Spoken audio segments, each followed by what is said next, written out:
A Tornado at Sea, from The Green Hand, by George Cupples. Narrated by Ant Richards. What was my horror when I saw the quicksilver had sunk so far below the mark, probably fixed there that morning, as to be almost shrunk in the ball. Whatever the merchant service might know about the instrument in those days, the African coast was the place to teach its right use to us in the old Iris. I laid down my knife and fork as carelessly as I could, and went straight to the deck. Here I sought out the mate, who was forward watching the land, and at once took him aside to tell him the fact. "Well, sir," he said coolly, "and what of that?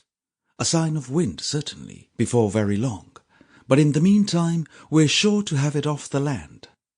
"That's one of the very reasons," said I, "for thinking this will be from seaward, since towards evening the land'll have plenty of air without it.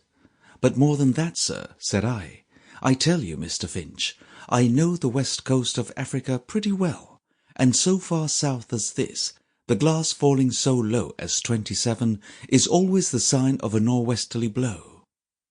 If you're a wise man, sir, you'll not only get your upper spars down on deck, but you'll see your anchors clear."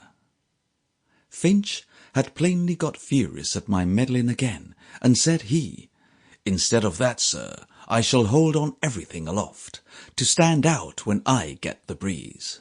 "Do you really think, then," said I, pointing to the farthest off streak of land, trending away by this time astern of us, faint as it was, "do you think you could ever weather that point, with anything like a strong nor'wester, besides a current heading you in, as you got fair hold of it again?" "Perhaps not," said he, wincing a little as he glanced at it. "But you happen always to suppose what there's 1,000 to 1 against, sir. Why, sir, you might as well take the command at once.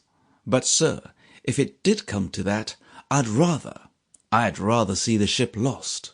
I'd rather go down to the bottom with all in her, after handling her as I know well how, than I'd see the chance given to you."